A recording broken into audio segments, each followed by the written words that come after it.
Kita menghormati pengorbanan Yesus. Iya, Yesus juga menyuruh kita harus menghormati pengorbanan supir. Supir Anda bersama istri muda, sopirnya nungguin 2 jam. Dia istrinya ditinggalin, bener nggak?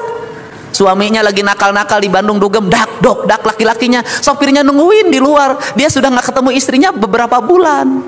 Pulang mabuk dari Dugem, sopirnya nungguin harus jaga rahasia ke istrinya. Dia ngorbanin anak-anaknya untuk nganter anak-anak kita, dimanjain masuk sekolah, dianterin. Jadi saya ngajak pada gereja, pada masjid semuanya, mari kita bersama-sama hari ini dan ke depan taubat. Taubat kita adalah taubat ekologi. Anda berdoa di gereja, Anda berdoa di masjid, merasa diri paling ahli ibadah. Anda buang limbah racun ke pabrik ke Citarum, bohong ibadah Anda. Wadul.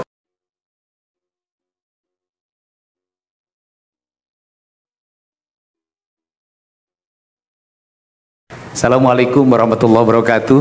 Sebelah sini bisa kan? Sampurasun. Bisa sebelah sini. Seluruh jamaah yang hari ini sudah, kata orang Sunda itu, bermunajat, melakukan proses kontemplasi diri untuk membangun nalar keseimbangan ruhani yang sempurna antara raga dan rasa, antara makhluk dan holik, antara yang diciptakan dengan yang menciptakan. Ada 3 hal yang harus menjadi kesadaran kita sebagai makhluk manusia tanpa bicara suku, agama, dan ras. Pertama, bahwa kita ini makhluk ciptaan Tuhan, universalitas keyakinan yang setiap orang memiliki sudut pandang, persepsi yang berbeda-beda dengan cara yang memahaminya masing-masing. Itulah yang disebut dengan kebenaran esensi, kebenaran asasi, kebenaran universal, dan kebenaran hakiki. Karena itu kebenaran esensi, kebenaran asasi, kebenaran universal, maka kebenarannya tidak bisa dipersepsikan. Karena kebenarannya tidak bisa dipersepsikan, maka itu adalah kebebasan rasanya masing-masing, kebebasan cintanya masing-masing. Tidak bisa kita mengukur keyakinan orang lain lewat keyakinan kita, tidak bisa kita mengukur baju orang lain dengan baju kita, tidak bisa kita mengukur bahasa orang lain dengan bahasa kita, tidak bisa kita mengukur enaknya makan orang lain dengan enaknya makanan kita, karena inti urusan rasa. Itu yang disebut dengan kebebasan universal. Maka setiap orang memiliki hak yang sama, memiliki privacy yang sama tanpa tidak boleh diadili. Saya katakan setiap orang memiliki persepsi yang sama, hak yang sama, tidak boleh diadili. Makanya keyakinan tidak boleh diadili. Kalau kita mengadili keyakinan, maka kita seolah-olah menjadi manusia yang mengerti isi hati manusia. Sekali lagi, karena itu adalah keyakinan, kita tidak boleh mengadili manusia berdasarkan isi hatinya. Maka cinta tidak boleh dikekang, maka cinta tidak boleh dibatasi, maka cinta adalah kebebasan. Andai kata orang menderita karena cinta yang diungkapannya, itu adalah urusan dirinya sendiri.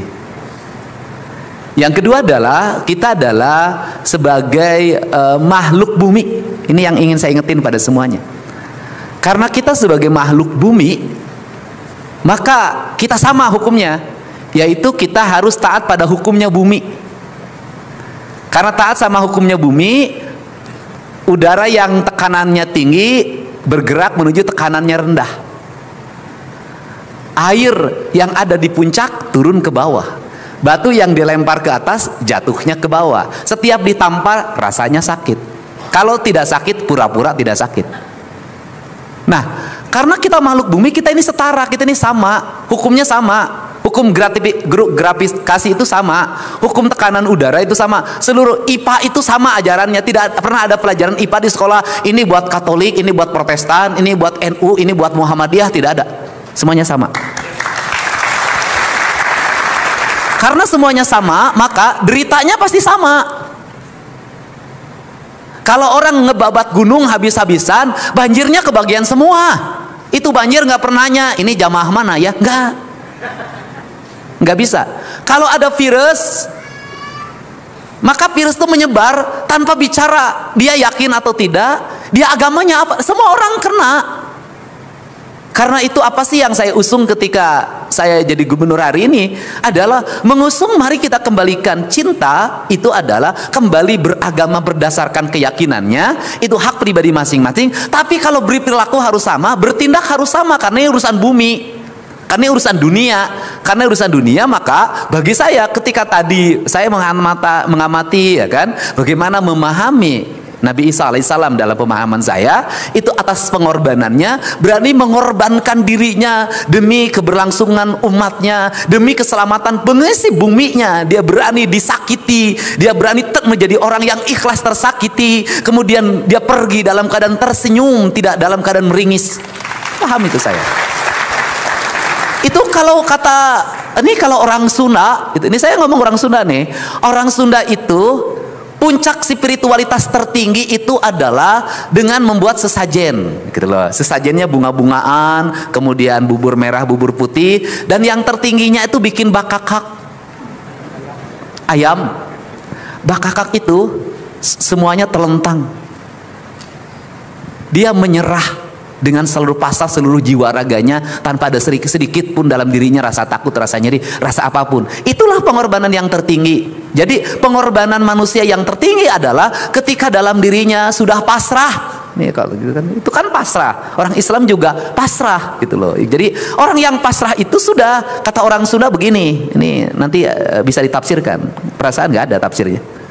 Hirup ukur sasampuran, awak ukur sasampayan, sariring-riring dumadi, sarengkak, saparipola, sadaya kersaning Allah. Jadi karena kersaning Allah ya sudah, kita totalitas aja. Manusia yang tertinggi derajatnya adalah ketika manusia sampai pada puncak kesulitan yang tidak bisa diselesaikan, maka jalan terakhir adalah dia berserah. Sudah. Dan orang suka salah tafsir, orang yang berserah itu kalah. Awas ya, ulah belegug ya. Ketika melihat lawannya itu sudah nyangaken sadaya-daya beheng tek-teken tikorogoroken suku benteng keloken eles ya ku aing belegug sia-sia nu eleh anjing.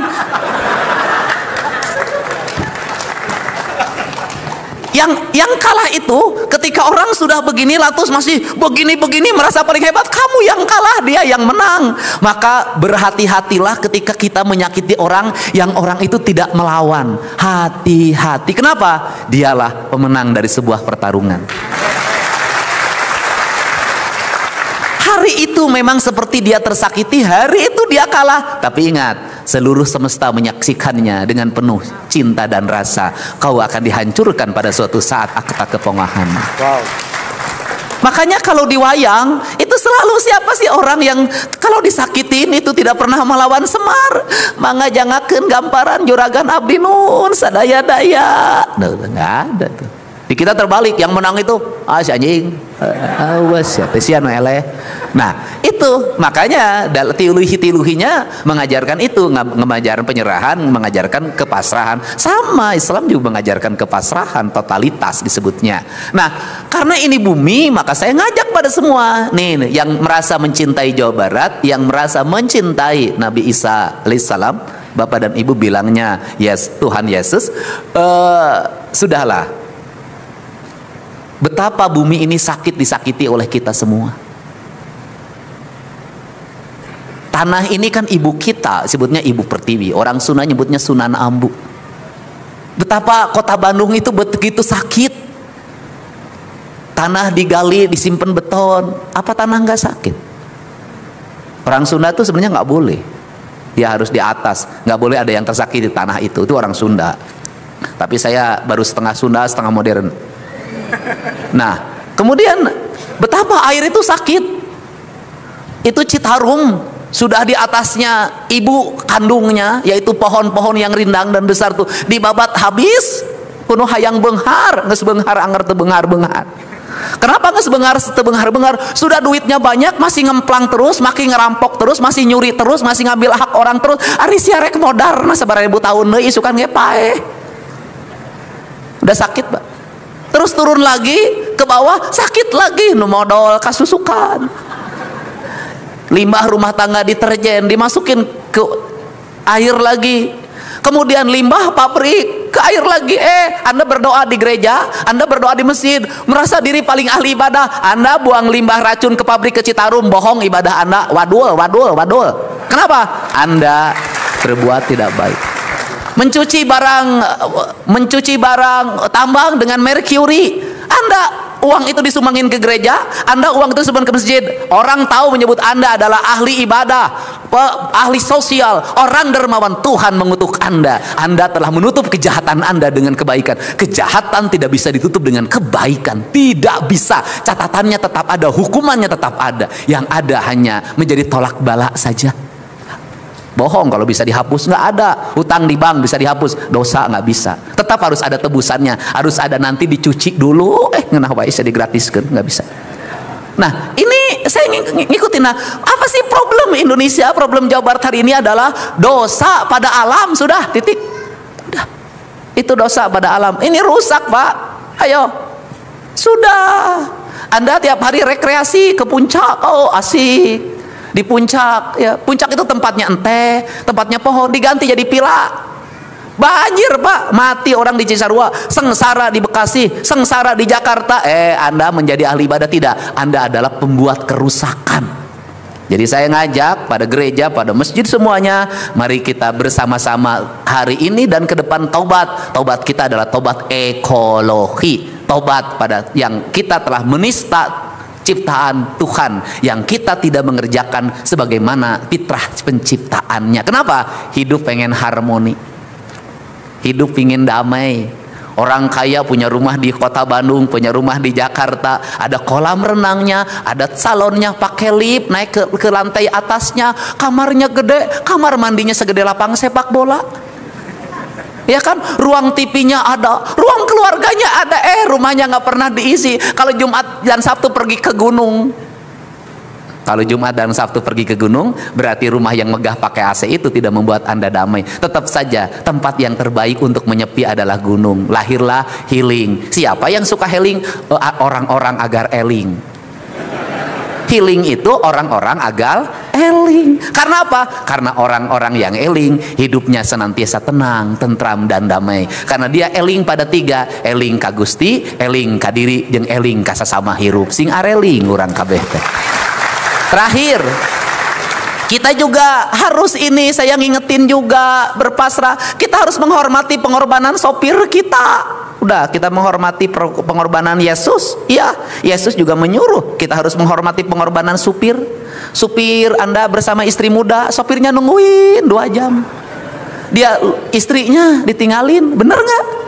Suaminya lagi nakal-nakal di Bandung Dugem, dak laki-lakinya, sopirnya nungguin di luar. Dia sudah nggak ketemu istrinya beberapa bulan. Pulang mabuk dari Dugem, sopirnya nungguin, harus jaga rahasia ke istrinya. Dia ngorbanin anak-anaknya untuk nganter anak-anak kita, dimanjain masuk sekolah, dianterin. Kita mengorbankan kehidupan pembantu kita, ngurus anak kita jadi baby sister, tapi dia lupa mengurus anaknya sendiri. Demi uang, demi kehidupan. Dia menyiapkan makan enak bagi kita, tapi dia lupa menciptakan makan anak bagi anak-anaknya di rumah. Pengorbanan. Karena kita punya uang, kita tidak bisa berbuat sesuka pada setiap orang. Saya pakai baju bersih seperti ini karena ada kuli nyuci. Saya bisa bersih rapi karena ada tukang cukur. Saya di rumah ke rumah bisa bersih karena ada tukang sapu. Saya bisa tidur nyenyak karena ada yang jaga di rumahnya, ada security. Mereka ketika kita tidur lelap, security nungguin kita, keamanan kita, menjaga kehidupan kita. Dia tidak boleh sedikit pun matanya kemudian salah dalam melihat. Agar apa? Agar tuannya selamat. Tapi dia mengorbankan dirinya demi tuannya. Berapa gajinya? 3 juta, 4 juta. Dia mempertaruhkan jiwanya hanya untuk 4 juta rupiah. Terus kita membayarnya juga telat. Kasih THR juga lambat. Bikirin kesejahteraan juga tidak pernah kita pikirkan. Kita sibuk aja numpuk duit di rekening. Buat apa?